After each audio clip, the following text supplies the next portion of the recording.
Dawn broke over the North American Coalition headquarters in former Denver as Chen stepped from the hypersonic transport.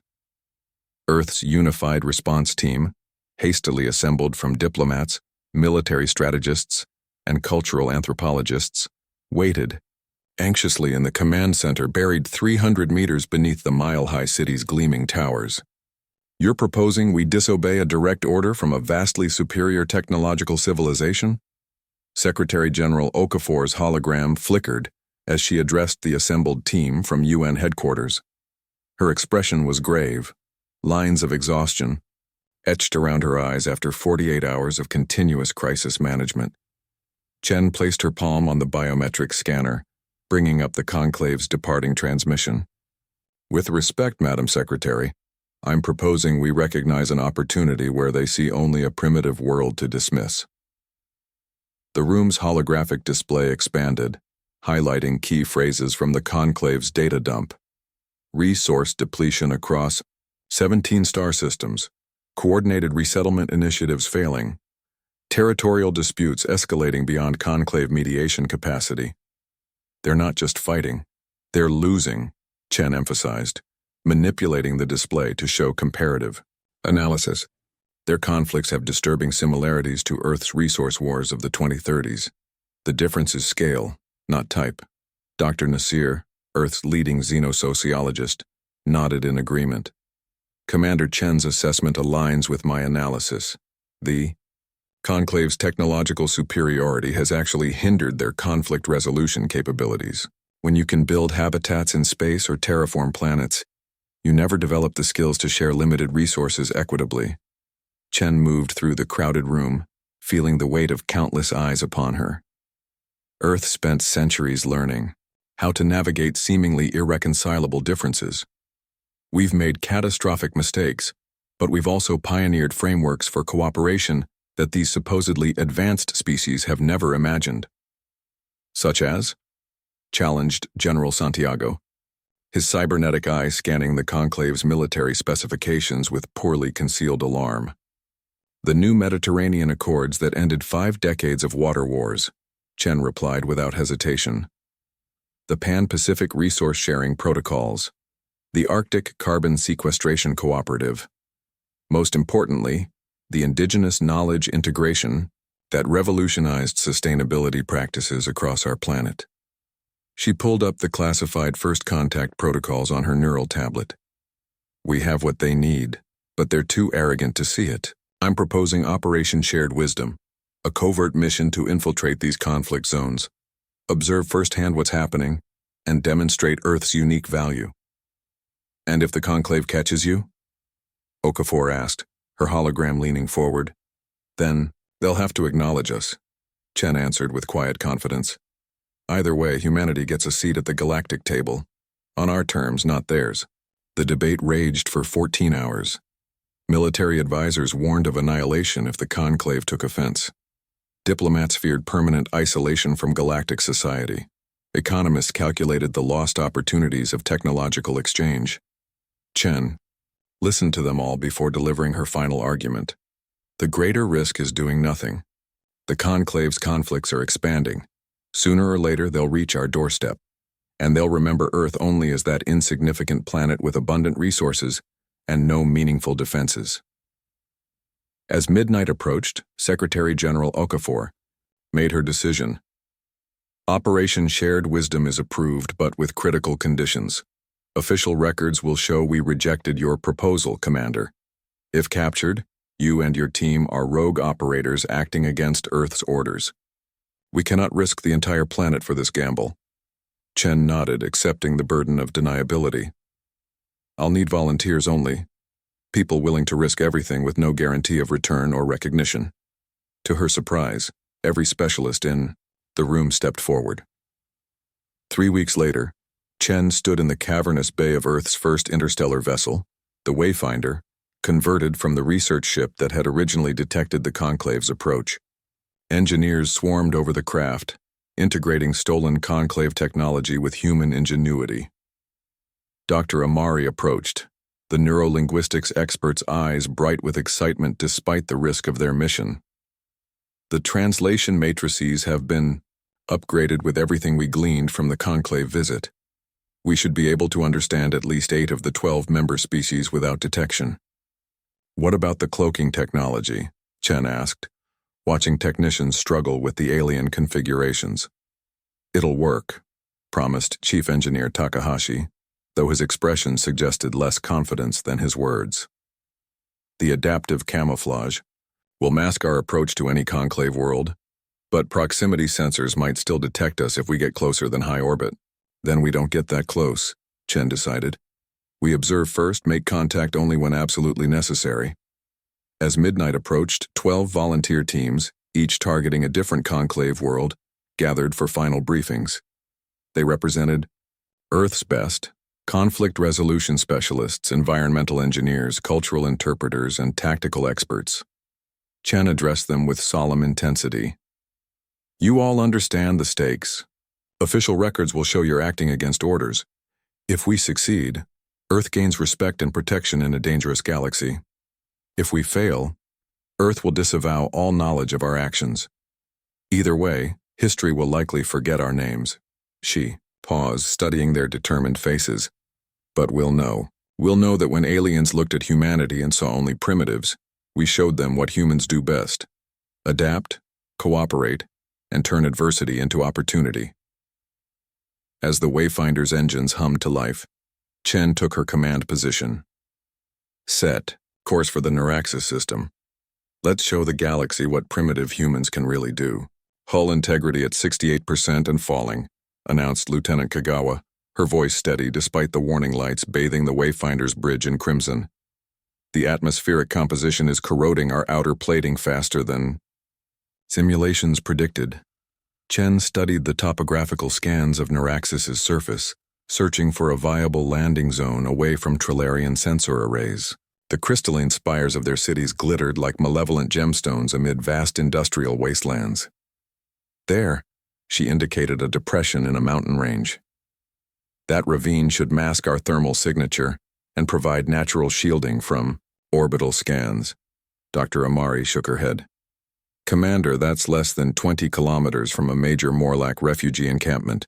The risk of detection is exactly why we're choosing it, Chen finished. We need to observe both species interacting. Theoretical understanding isn't enough. We need to witness their conflicts firsthand. The Wayfinder descended through layers of acidic clouds, its stolen cloaking technology straining against detection parameters it wasn't designed to defeat. As they approached the landing coordinates, the vessel's external cameras captured horrifying imagery. Morlac refugees trudging through toxic sludge, their amphibious bodies covered in chemical burns. Juvenile Trilarians with clouded crystalline forms huddled in makeshift shelters, their growth stunted by malnutrition. Recording everything, confirmed Dr. Saito, the xenobiologist, her expression grim. These conditions violate even the Conclave's minimal welfare standards. Once landed, Chen implemented Phase 2 of their mission: deployment of observation drones disguised as native wildlife.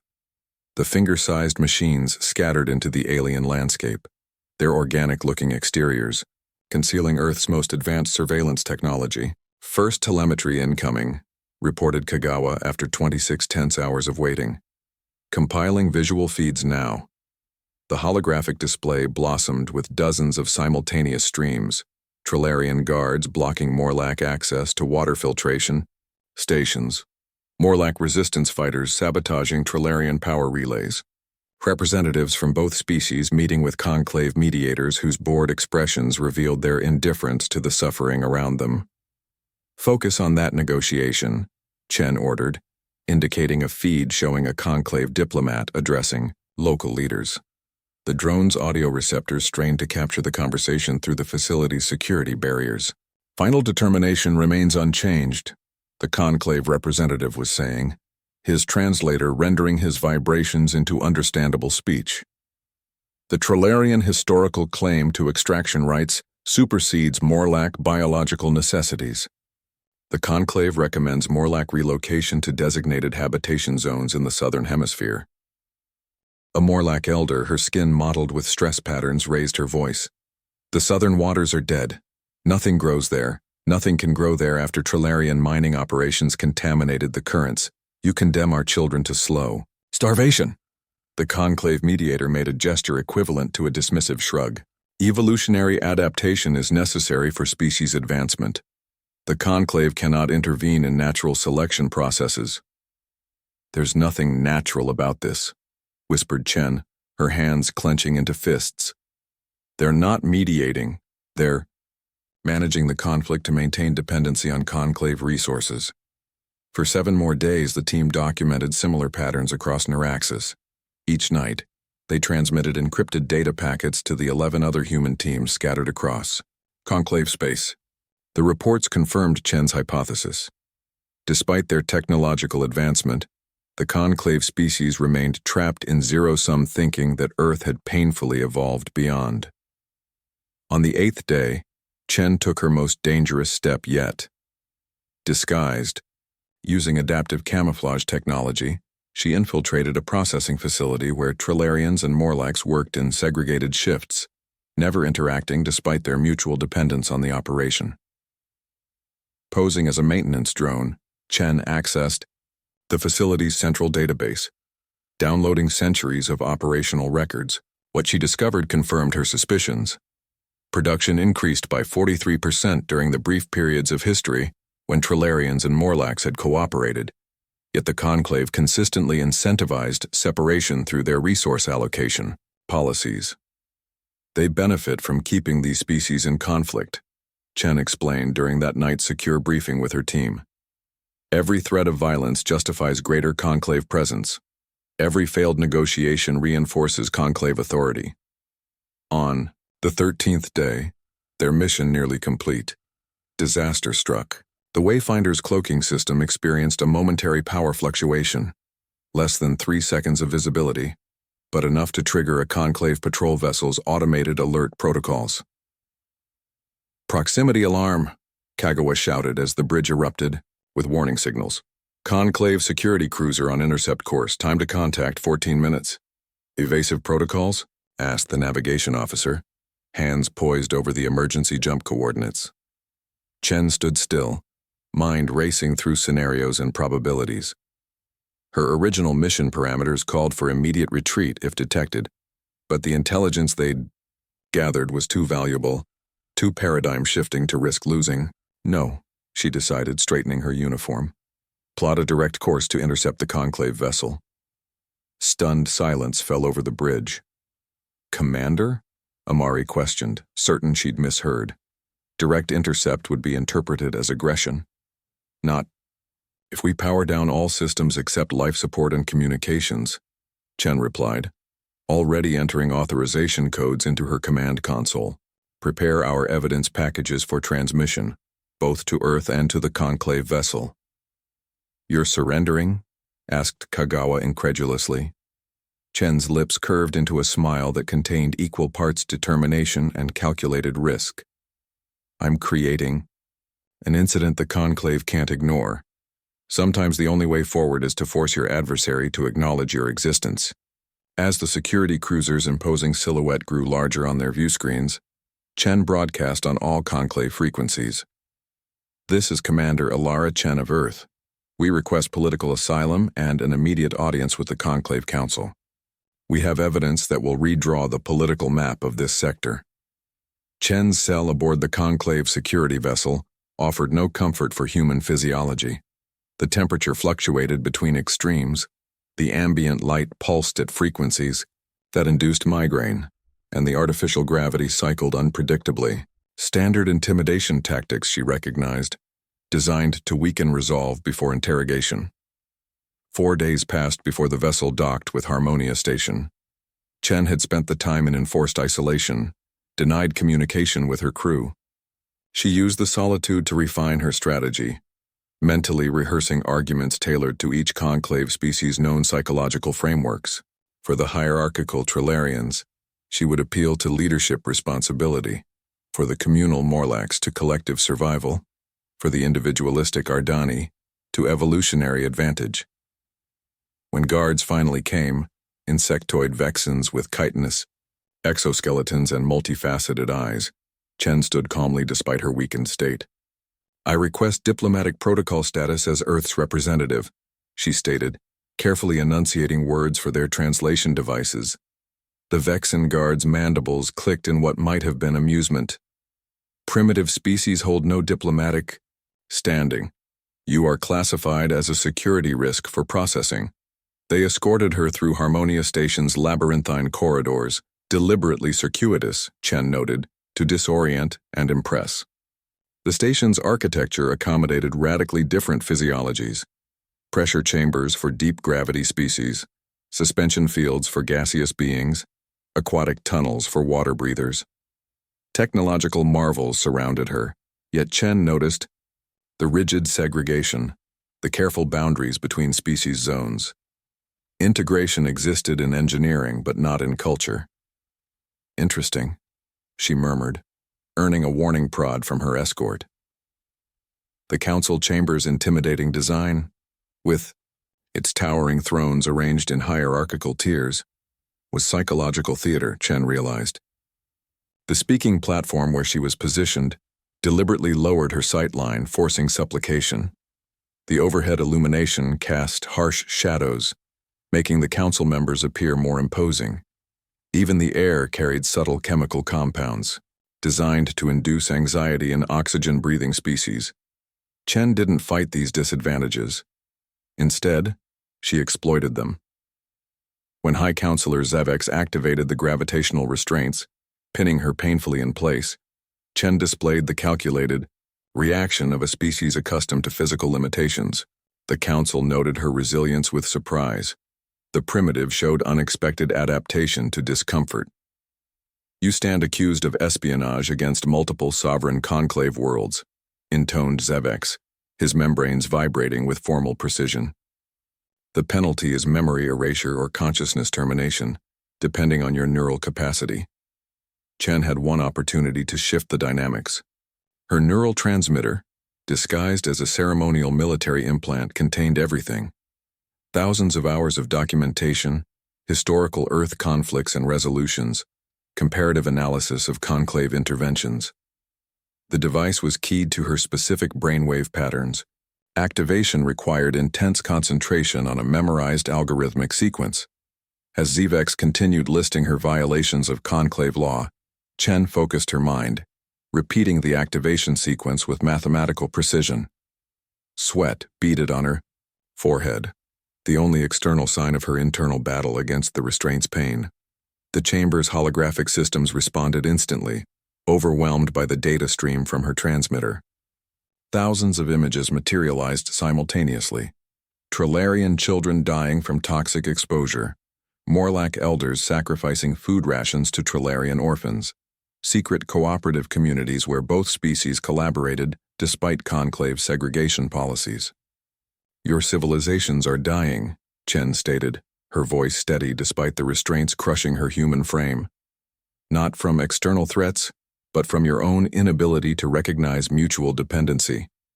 Counselor Zorix rose from his crystalline throne, facets reflecting the holographic evidence in fractured patterns.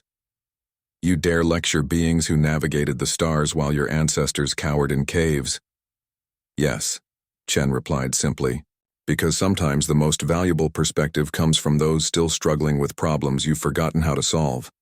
She directed her transmitter to display Earth's history, the bloodiest conflicts alongside their eventual resolutions.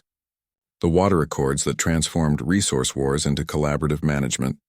The climate cooperation treaties born from ecological catastrophe. Indigenous knowledge systems that had preserved biodiversity through millennia of change. Humanity has something unique to offer the conclave, Chen continued, each word carefully, measured against the increasing pressure of the restraints. We have failed more times than you have tried. Through those failures, we've discovered paths to cooperation. Your technological superiority allowed you to bypass.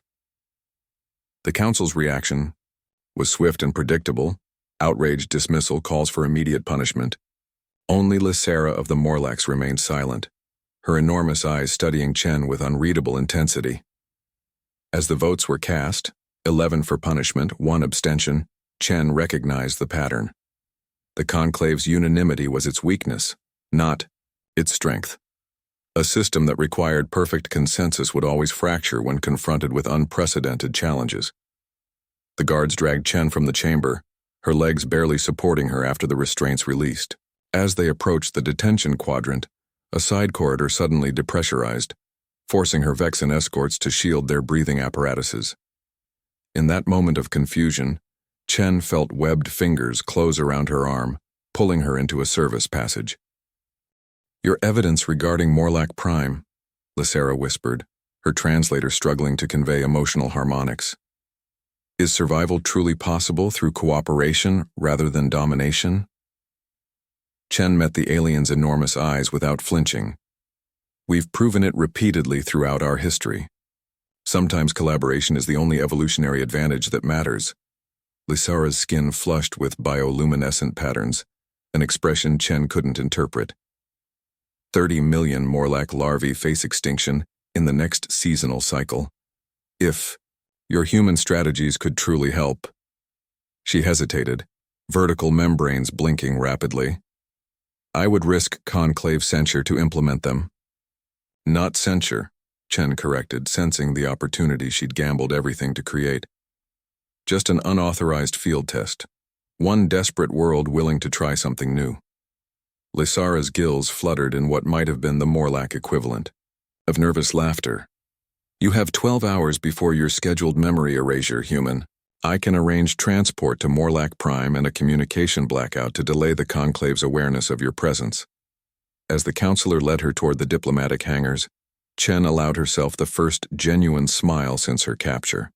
The Conclave's perfect facade had its first crack, and history had shown that once structural integrity failed, transformation became inevitable. 3 months into the Morlack experiment, Chen stood on the observation platform of Floating City 7, watching a miracle unfold beneath the perpetual storms of Morlack Prime. Below, a joint Morlack-Trillarian engineering team worked to repair a critical water filtration node, species that had been slaughtering each other mere weeks earlier, now coordinating with cautious efficiency. "They still don't trust each other," observed Dr. Amari, who had arrived with the second wave of Earth specialists after Chen's coded message reached the Wayfinder. "But they're learning something more important than trust." "Interdependence," Chen confirmed, watching a Trillarian technician carefully adjust his movements to accommodate his Morlack counterpart's need for higher humidity. "Trust follows function. When beings must rely on each other to survive, trust becomes a practical necessity rather than an emotional luxury." The experiment had nearly failed a dozen times already. Centuries of grievances couldn't be erased through goodwill alone. Chen's team had faced sabotage attempts, violent outbursts, and deep cultural resistance from both species. 2 human mediators had been hospitalized after a Trillarian extremist attacked their habitat dome. The breakthrough had come not through grand negotiations but through crisis. 6 weeks into the experiment, toxic algae blooms threatened both species' food sources. Traditional responses would have seen each group hoarding resources and blaming the other. Instead, Chen implemented what Earth's indigenous coastal peoples had developed millennia ago: community stewardship protocols that privileged ecosystem health over individual gain. "Your crystalline forms require mineral stability," Chen had explained to skeptical Trillarian leaders. "The Morlack's amphibious biology provides natural filtration capabilities that can purify the water you both need. Neither can survive without the other's biological advantages." Desperation had overcome suspicion. When the joint teams successfully contained the algae bloom using complementary biological adaptations, both species experienced something unprecedented: the evolutionary advantage of cooperation. "Commander," called Lieutenant Kagawa from the communications array, "we're receiving reports from 3 other cities. They're requesting our mediation frameworks for their territorial disputes." Chen allowed herself a moment of satisfaction. The Conclave's approach, imposing solutions through technological superiority, created dependency. Earth's approach, teaching collaborative problem-solving, created self-sufficiency. "Send them the Arctic Compromise templates," Chen instructed. The seasonal rotation protocols would adapt well to their coastal territories. The door to the observation platform hissed open, admitting Brell, the former Morlack Resistance commander, whose bioluminescent patterns now pulsed with cautious optimism rather than rage. "The Trilarian Council requests your presence," he announced, gill slits fluttering nervously. "They're prepared to discuss reopening the deep-sea trading routes." "That's weeks ahead of our projected timeline," Dr. Amari whispered, checking her data tablet. "What changed?" "The hatchling exchange," Brell explained, his translator struggling with the emotional harmonics in his voice. "When Morlack communities began caring for orphaned Trilarian younglings during work cycles, and Trilarians offered their protective crystalline shelters to Morlack eggs during storm season." He trailed off, searching for words his translator couldn't find. "They stopped seeing categories and started seeing people," Chen finished quietly. "The progress on Morlack Prime exceeded even her most optimistic projections. When competing species discovered their complementary biological adaptations could create mutual benefits, ancient hatred began to seem evolutionarily disadvantageous."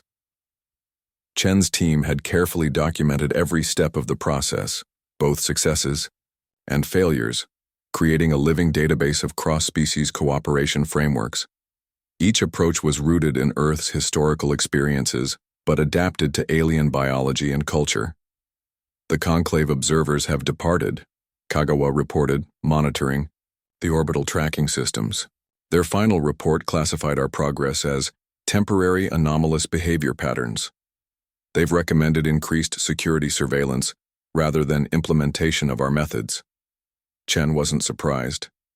The Conclave's power depended on maintaining the narrative that different species required their superior oversight to coexist. Evidence contradicting this threatened their galactic authority, but their dismissal came too late. Through encrypted channels that bypassed official Conclave communications, word of Morlack Prime's transformation spread. 3 additional world systems, including the formerly hostile Ardani, sent covert requests for human assistance. The defining moment came 6 months into the experiment, when deep-sea seismic sensors detected an imminent underwater volcanic eruption threatening coastal populations of both species. Traditional responses would have seen competing evacuation efforts prioritizing one species over the other. Instead, Chen watched in quiet triumph as Morlack submarines coordinated with Trilarian orbital platforms to conduct joint rescue operations, based on vulnerability mapping rather than species designation. "They're prioritizing children and elders regardless of biology," Dr. Saito reported, monitoring the evacuation patterns. "The species distinction has become secondary to practical need assessment." As the crisis unfolded, Chen received an urgent communication from Earth. Secretary General Okafor's expression was grave. "The Conclave has discovered your activities are part of a coordinated Earth strategy," she reported. "They've demanded immediate cessation of all human interference in Conclave affairs. They're threatening direct action against Earth if we refuse." Chen studied the evacuation feed showing former enemies working together to save lives. "Send them our complete documentation," she instructed. "Show them exactly what we've accomplished." "And if they still demand withdrawal?" Okafor pressed. Chen watched a Trilarian rescuer cradle Morlack hatchlings in specialized moisture chambers adapted from his own environmental suit, an innovation born from necessity and empathy. "Tell them it's too late," she answered simply. "The seeds of cooperation have already taken root. Even if they remove every human from Conclave space, the ideas will remain." Her secure quantum communicator chimed with multiple incoming messages, other human teams reporting similar breakthroughs across Conclave space. Chen smiled despite her exhaustion. "And tell our teams to prepare for expansion. The experiment has become a movement. Primitive interference has reached unacceptable levels," Counselor Zorix declared, his crystalline form vibrating with harmonic distress as he addressed the emergency Conclave session. The holographic displays surrounding the council chamber tracked human-influenced activities across 7 star systems, each showing alarming shifts in established conflict patterns. "The Vexen atmospheric crisis should have resulted in the inevitable extinction of the marsh dwellers," he continued. manipulating the display to show unexpected cooperation between previously warring Vexen subspecies. Instead, they've implemented rotating habitation zones using primitive Earth drought-sharing protocols. The natural selection process has been corrupted. High Counselor Zevex's luminous form pulsed with agitation. More concerning is the unauthorized communication between supposedly hostile worlds. The Ardani-Volturi conflict has maintained galactic balance in Sector 7 for 900 cycles. Now they're establishing direct diplomatic channels without conclave moderation. On Vexus Prime, Dr. Amari had introduced concepts that challenged millennia of Vexen hierarchy. The three subspecies, historically locked in a vicious competition for the planet's dwindling habitable zones, had begun implementing Earth's climate, refugee integration frameworks, rotating seasonal access, shared infrastructure maintenance, and biodiversity stewardship borrowed from Earth's Pacific Island cultures had transformed competition into cautious collaboration. We face similar extinction pressures during Earth's climate collapse, Amari had explained to skeptical Vexen elders representing all three subspecies. When Shanghai and Mumbai drowned, when the American breadbasket turned to desert, we had two choices: fight over remaining habitable zones or create integrated adaptation systems. She had shown them records of Earth's failed approaches first: the deadly resource wars, the coastal fortification debacles, the northern migration conflicts. By acknowledging humanity's catastrophic mistakes, she earned the right to share their hard-won solutions. Meanwhile, on the contested moon orbiting Ardani Prime, Chen herself walked the disputed borderlands. The silicon-based Ardani and methane-breathing Volturi, species with incompatible atmospheric requirements, had fought for a millennium over mining rights to rare crystalline formations. Your concepts of territorial ownership are the problem, Chen had told their representatives, standing in an environmental neutrality chamber. On Earth, indigenous cultures managed shared resources for thousands of years without modern property concepts. She introduced them to stewardship frameworks from Earth's First Nations, seasonal usage rights, ceremonial acknowledgement of mutual dependency, and intergenerational obligation. Most radical was the concept of leaving resources unharvested, intentionally, the Iroquois consideration of 7 generations forward that had revolutionized Earth's sustainability practices. These primitive concepts are corrupting established power dynamics, reported the Conclave Security Analysis. Species are implementing cooperative frameworks without requiring conclave technology or oversight. The revolution was spreading methodically across conclave space, each human team adapting Earth's diplomatic frameworks to local conditions. Chen had insisted that no standardized approach be implemented. Each world received customized strategies, drawing from Earth's diverse cultural solutions to similar problems. On Talaris 4, human mediators introduced water-sharing protocols developed during Earth's Mediterranean crisis, helping 3 species overcome biological differences in resource requirements. On the Nocturne asteroid colonies, humans taught conflict resolution frameworks from Earth's indigenous Arctic peoples, cultures that had survived resource scarcity through communal distribution rather than individual accumulation.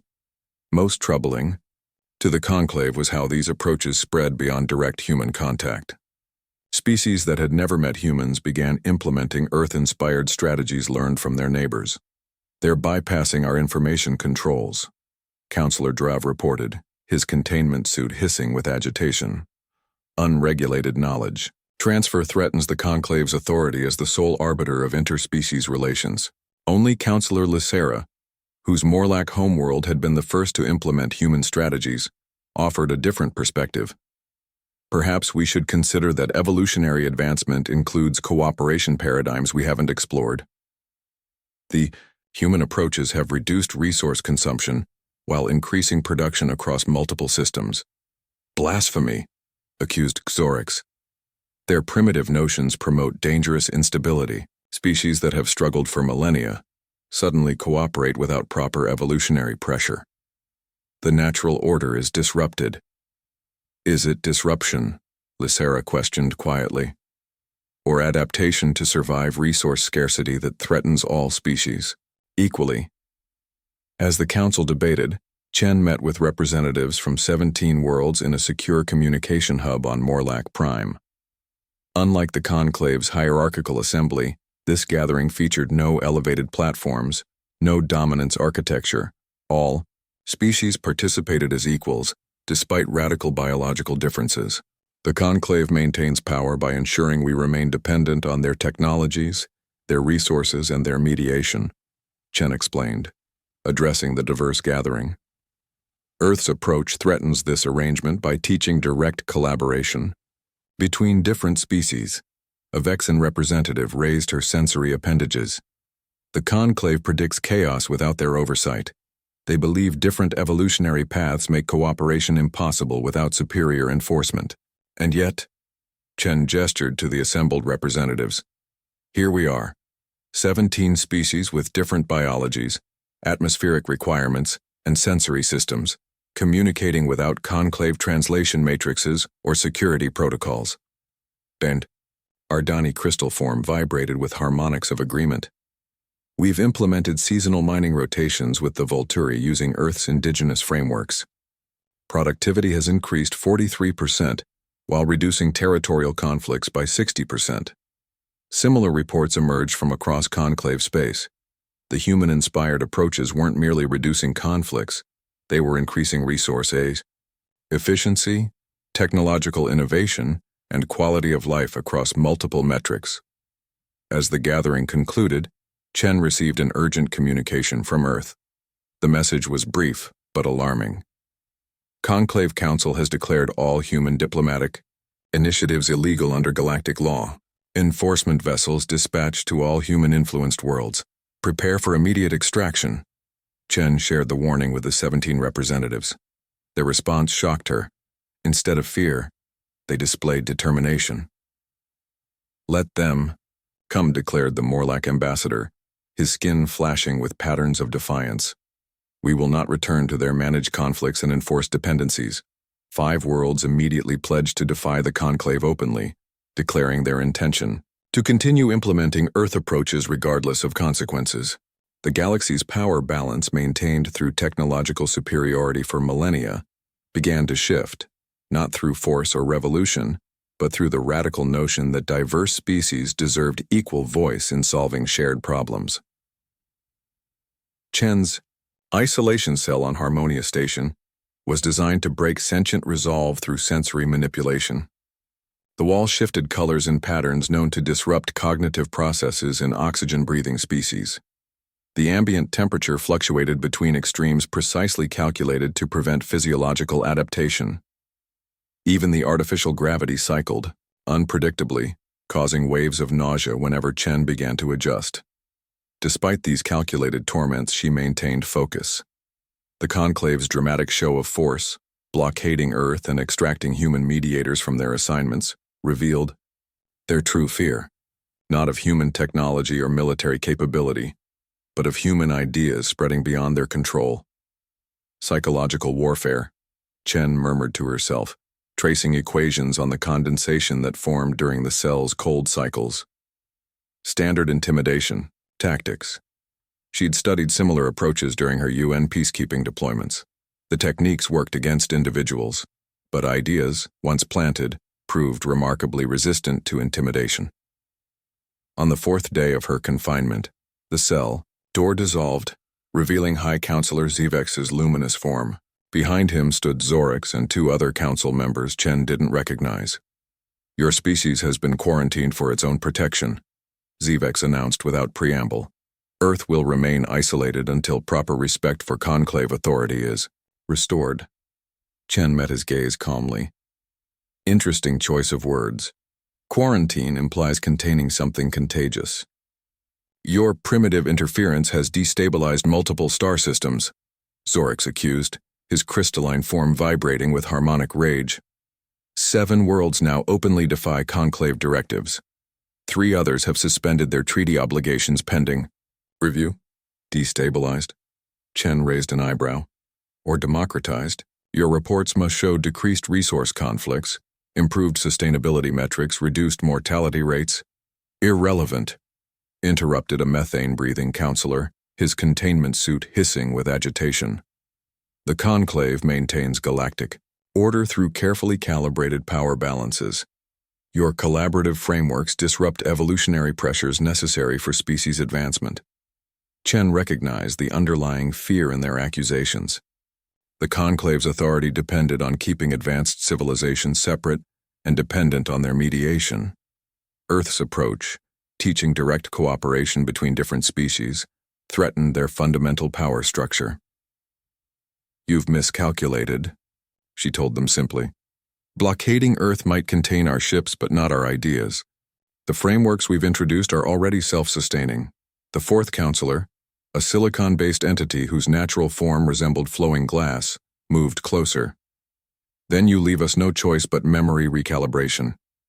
Your mind contains dangerous knowledge that must be contained." Before Chen could respond, her cell door resealed. Through the translucent barrier, she watched the counselors depart, their postures revealing the urgency they tried to conceal. Alone again, Chen smiled despite her discomfort. Their threat confirmed what she had gambled everything on. They feared her mind, not Earth's minimal military capability. More importantly, their desperate measures came too late. While the Conclave had focused on the symbolic capture of human representatives, they had overlooked the fundamental strategy behind Operation Shared Wisdom. Chen had designed the mission knowing capture was inevitable.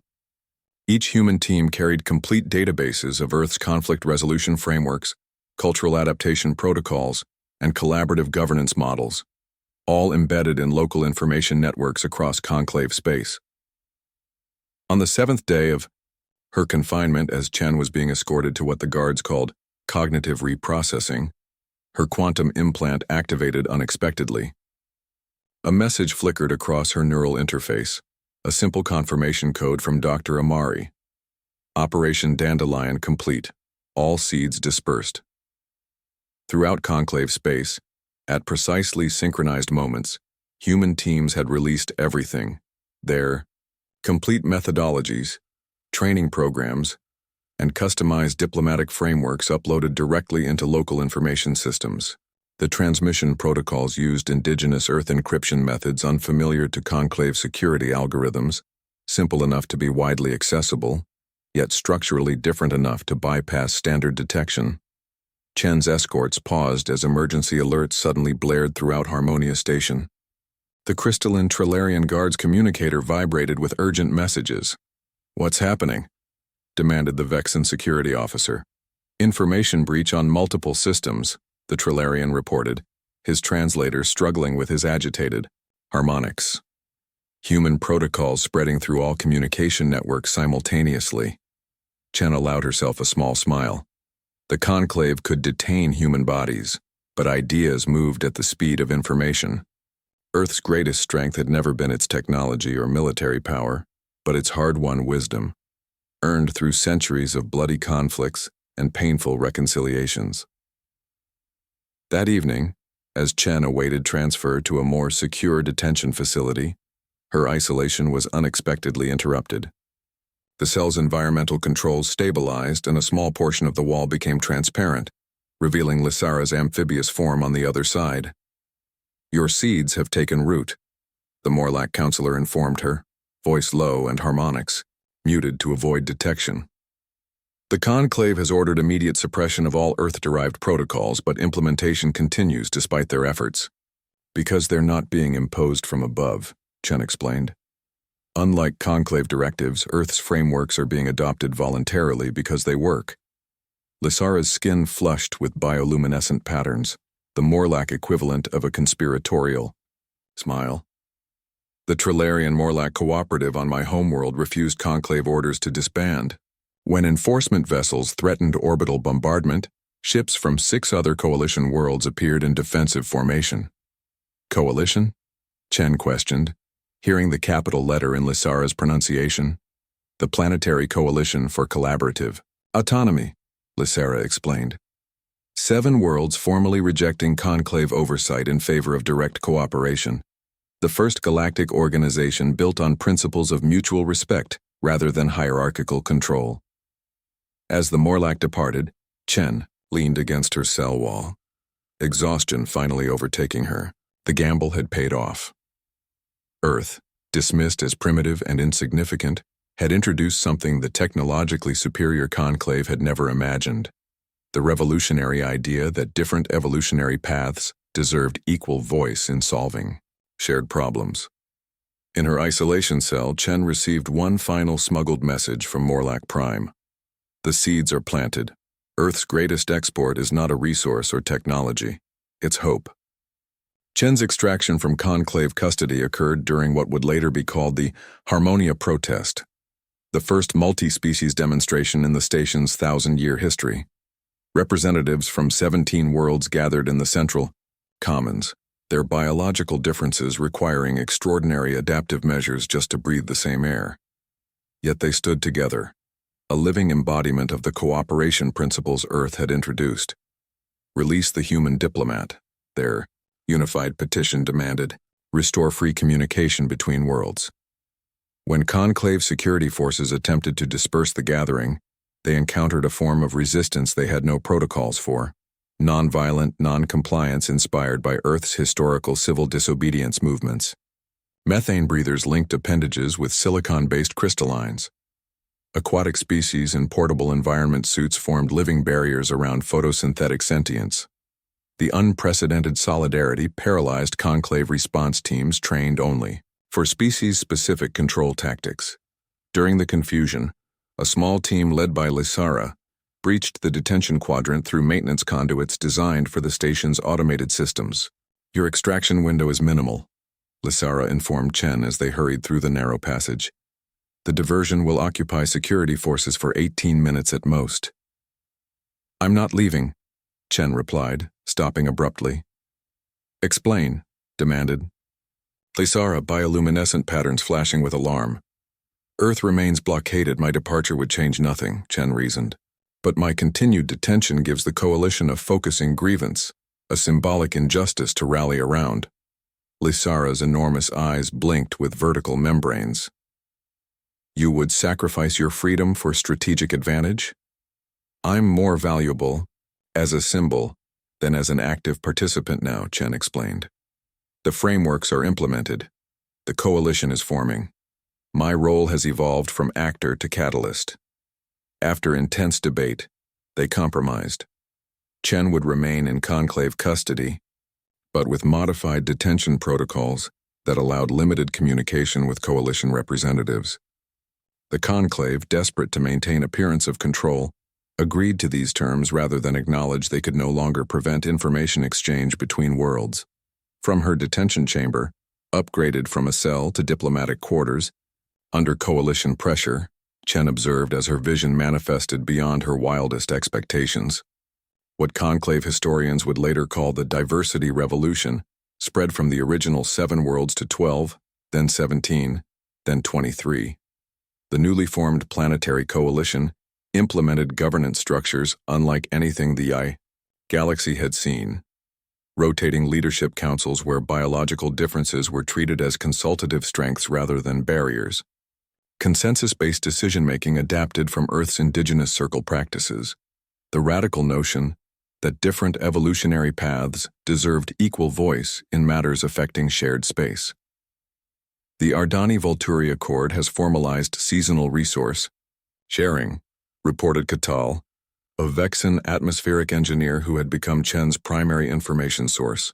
Their joint processing facilities have increased production efficiency by 62%, while reducing territorial conflicts to near zero. Similar successes replicated across coalition worlds. On Talaris IV, 3 species with incompatible atmospheric requirements developed integrated habitat systems that allowed cooperative living while maintaining biological necessities. The Nocturne asteroid colonies implemented resource-sharing protocols that transformed extraction competition into collaborative harvesting. The Conclave's response followed predictable patterns: economic sanctions, military threats, attempts to isolate rebellious worlds through communication blackouts. But they had overlooked the fundamental lesson at the heart of Chen's strategy. Interdependence is stronger than dependence. Coalition worlds began trading directly, bypassing conclave-controlled distribution networks. They shared technologies previously restricted by conclave patents. developed new medical treatments combining multiple species' biological knowledge, and created adaptive communication systems that transcended physiological differences. Most threatening to conclave authority was the Coalition's approach to conflict. Rather than suppressing disagreements through superior force, Coalition mediators, trained in Earth's diplomatic frameworks, treated conflict as an inevitable feature of diverse life to be channeled constructively. The Vexen atmospheric crisis revealed the pattern, Chen explained to a gathering of Coalition representatives attending her weekly strategic sessions.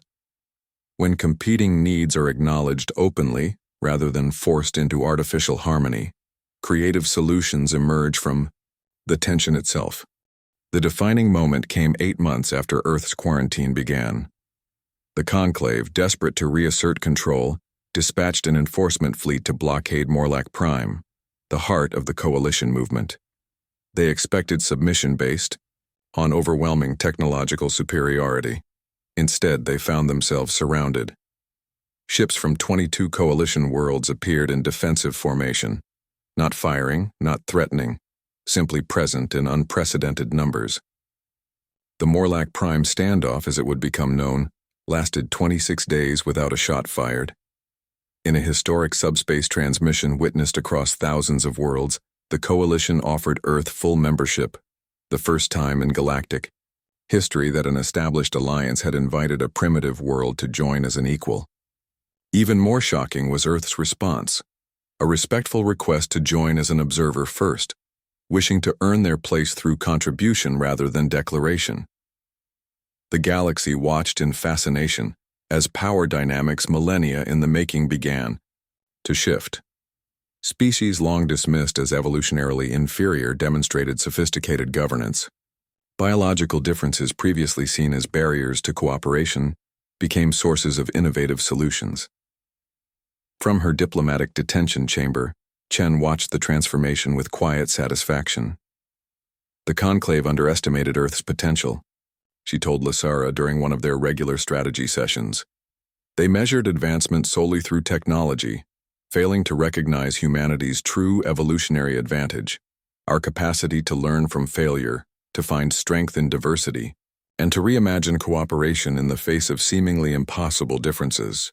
As the Coalition grew, Chen received notification that the Conclave had scheduled her release, not as a gesture of reconciliation, but as reluctant recognition that her continued detention had become a liability. Their power to intimidate had evaporated as their authority eroded. The galaxy would never be the same. Earth had been deemed unremarkable by those who measured civilization by its technological achievements.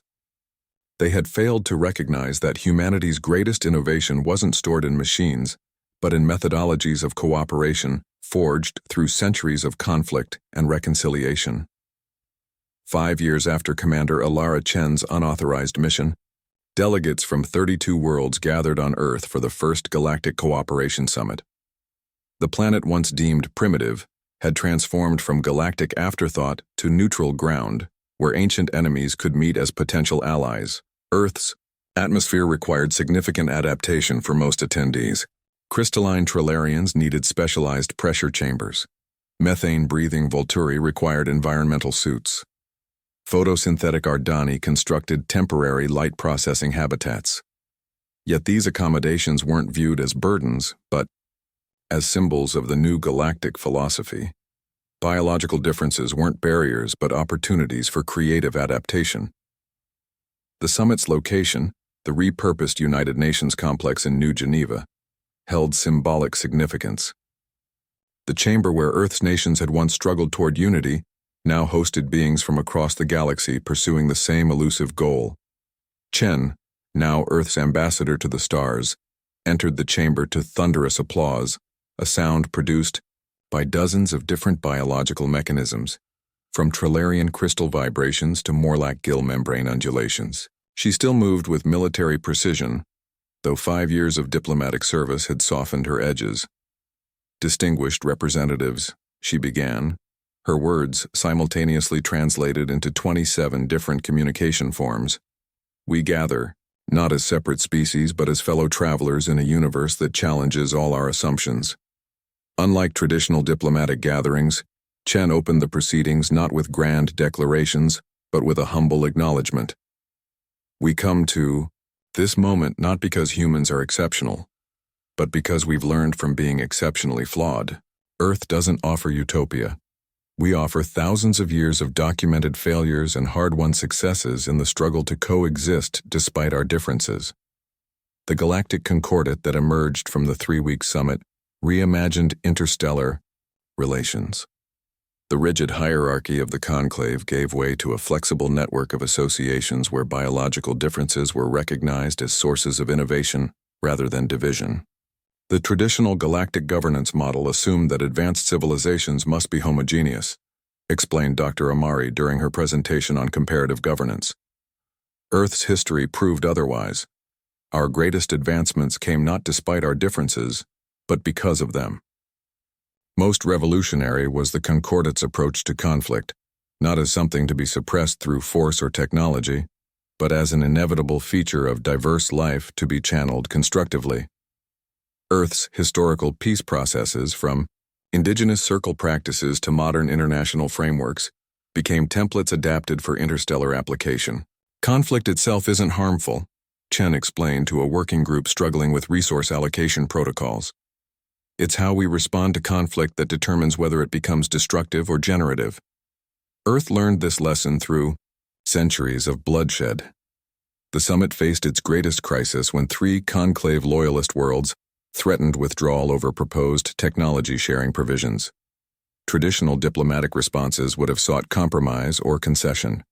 Instead, Chen implemented the Arctic Indigenous Consensus Model, giving dissenting voices center stage rather than marginalizing them.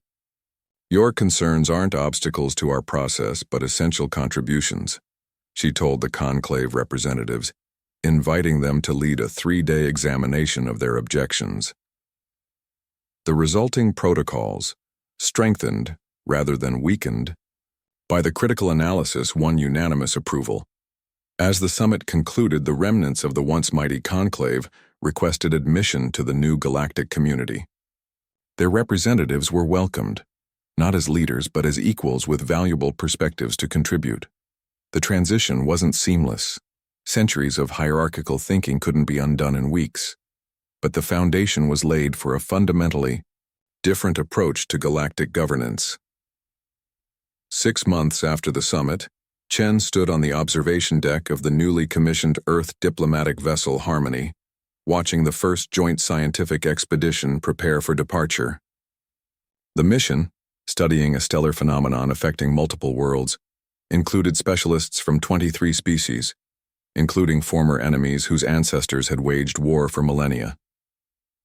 Ambassador Lissara joined her, the Morlax environmental suit adjusted for Earth's atmosphere. Your species accomplished in 5 years what the conclave failed to achieve in 5,000, she observed, bioluminescent patterns expressing what her translator rendered as admiration. Not because we're superior, Chen corrected gently. Because we remembered what advanced civilizations sometimes forget.